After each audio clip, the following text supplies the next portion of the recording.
Assalamualaikum warahmatullahi wabarakatuh. Selamat datang di channel Abal-Abal. Kali ini aku bakalan merangkum film dari Cina yang berjudul Forensik. Berkisah tentang ditemukannya 27 jenazah yang bergelantungan dan tulang-tulangnya sudah diangkat, dan pria yang bernama Song Qi yang menyelidiki kasusnya. Jangan lupa like, komen, dan subscribe.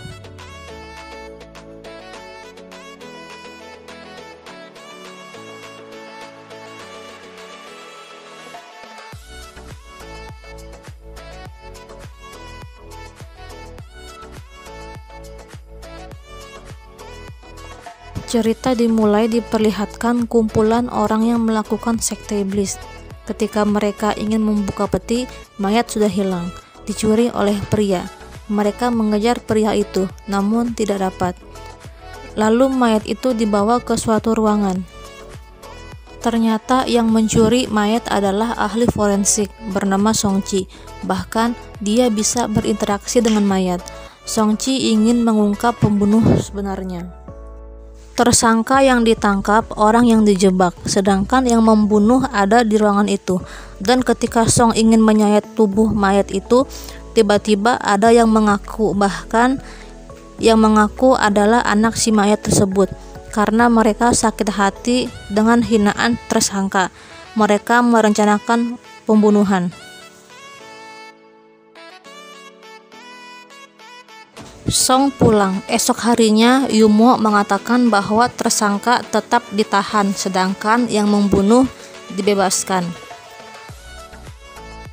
Di luar, pegawai memberitahukan bahwa pembunuh yang dibebaskan mati tergantung.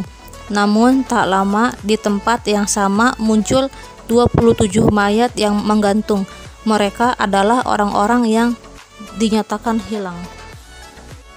Song menyuruh membawa 27 mayat untuk diotopsi, namun di tubuh mayat tidak ada satupun kekerasan atau luka.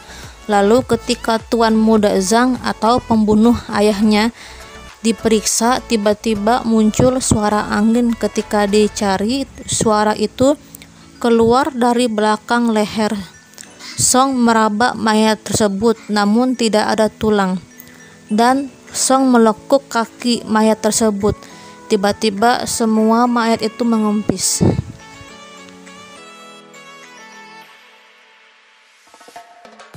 Yumo bertanya apa ada petunjuk. Song menjawab tidak ada.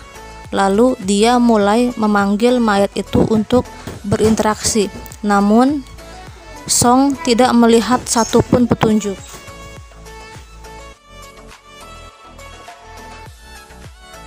Song mengatakan kepada hakim bahwa dia akan menyelesaikan kasus dalam 7 hari, meminta seluruh pegawai hakim di bawah perintahnya.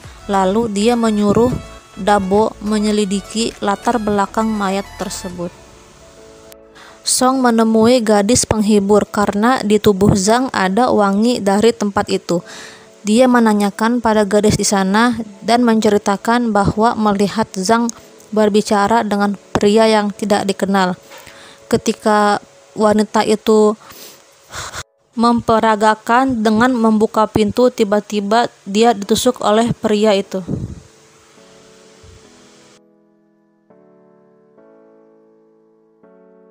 Yumo mengejar pria yang menusuk gadis itu. Mereka berkelahi, namun Yumo kalah dan pingsan. Esok paginya Song mengatakan jika mengambil tulang harus menggunakan alat yang dapat menarik dari bawah. Di sisi lain, pegawai pemerintahan sedang mencari latar belakang para mayat tersebut, dan Song menggambar wajah 27 mayat itu.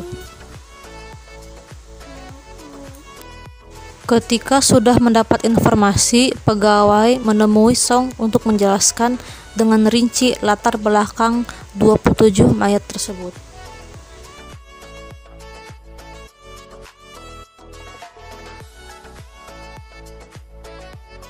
Song menanyakan ciri-ciri alat untuk mengangkat tulang. Pembuat alat memberikan apa yang dimaksud. Song bertanya, tetapi si pembuat besi itu bisu. Lalu Song pergi menemui gurunya untuk menanyakan tentang sekte iblis pada masa lampau, dan Song bertanya tentang mengangkat tulang tanpa meninggalkan jejak. Lalu guru berkata, tidak ada di dunia ini tanpa meninggalkan jejak. Guru memberikan buku kepada Song. Song membaca buku yang diberikan gurunya. Di sana dia meracik ramuan agar tubuh mayat tersebut bisa terlihat jejak pembunuhannya. Namun tanpa disadari, udara di ruangan terasa panas, dan lama-kelamaan seluruh mayat terbakar dengan sendirinya hingga menjadi abu.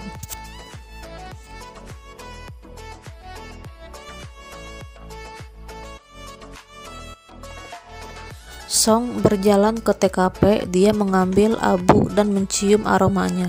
Hakim pingsan karena kaget mendengar mayat terbakar.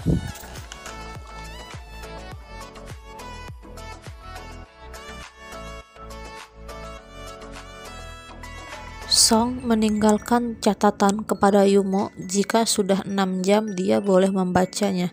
Song pergi ke rumah gurunya dengan cara memanjat, lalu menuju ke taman, tempat bunga yang bisa terbakar ditanam.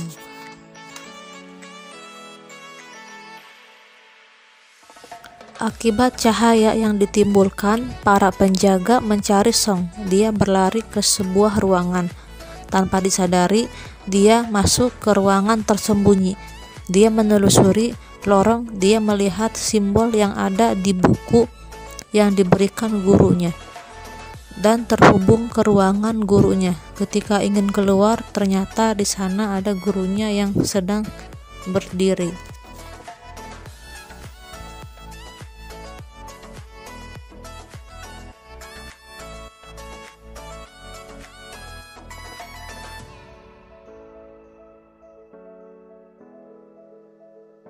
Guru bertanya kenapa bertamu di malam hari. Guru ingin Song menjelaskan apa yang dia temui. Song meminum sesuatu. Di sini Song menuduh gurunya yang membunuh 27 mayat untuk keabadian dan membakar karena aroma abu sama seperti bunga yang ada di taman.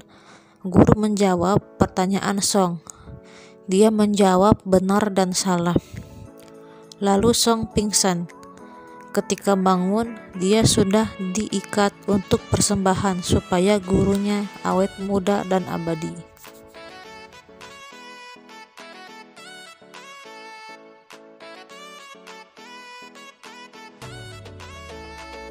Ketika Song ingin dibakar, Yumo datang menyelamatkannya, membawa pegawai pemerintahan.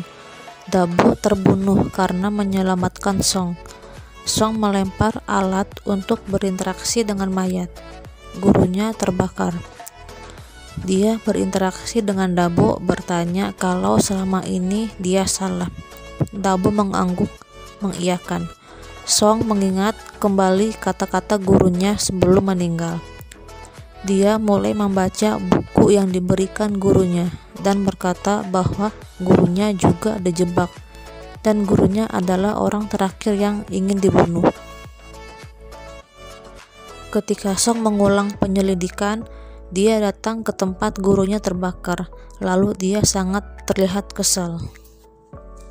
Ketika pulang, gembok rumahnya terbuka dan semua barang jatuh berantakan, bahkan bukunya pun dicuri, dan dia memanggil Yumo untuk menyelidiki kasus gurunya yang menyuap rakyat demi melindungi dirinya, dan menuduh ribuan orang sebagai penganut sekte iblis, dan menyelidiki kasus keluarga Zhao karena mayat yang ditemukan kurang satu, dan dia menyuruh Yume datang ke tempat petugas yang membawa mayat keluarga Zhao. Yumo datang dan membuka gerbang, mengikuti pria yang berjalan di hadapannya. Tiba-tiba di rumah keluarga Zhao, dia mengingat tragedi yang menimpa Zhao dan keluarga, dan terdapat 27 mayat yang digantung karena ikut membantai keluarga Zhao.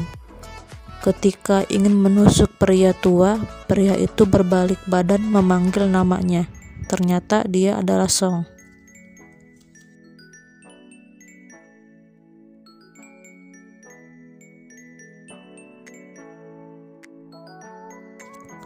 Yumo berkata sandiwara apa yang Song lakukan. Lalu Song mulai bercerita ketika menyelamatkan Song. Yumo mengeluarkan jurus kesalahan tulang, dan dia juga yang mencuri buku dari rumahnya. Dan ketika penyelidikan, Yumo memberikan bunga yang bisa terbakar kepada 27 mayat. Yumo berkata mereka 27 orang yang telah menghancurkan keluarganya, dan mereka pantas dihukum.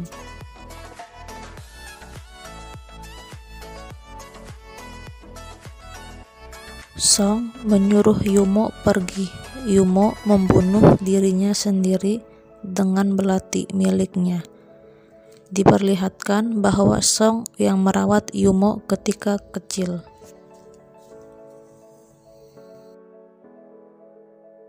Sebenarnya Yumo mencintai Song, namun Song menganggap Yumo sebagai anaknya karena dia yang telah mengurus dari kecil.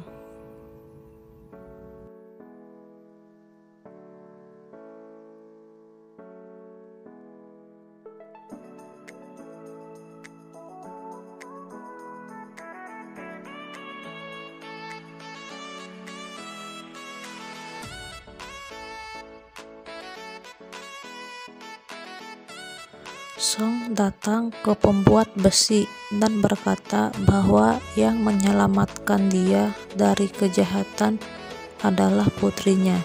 Walaupun dekat, tapi dia tidak mengenali putrinya. Tapi putrinya dapat mengenali ayahnya. Lalu ayah Yume menangis. Di sini di akhir cerita Song menjadi pejabat pemerintahan. Terima kasih bagi yang sudah menonton. Jangan lupa like dan komen. Terima kasih. Assalamualaikum warahmatullahi wabarakatuh.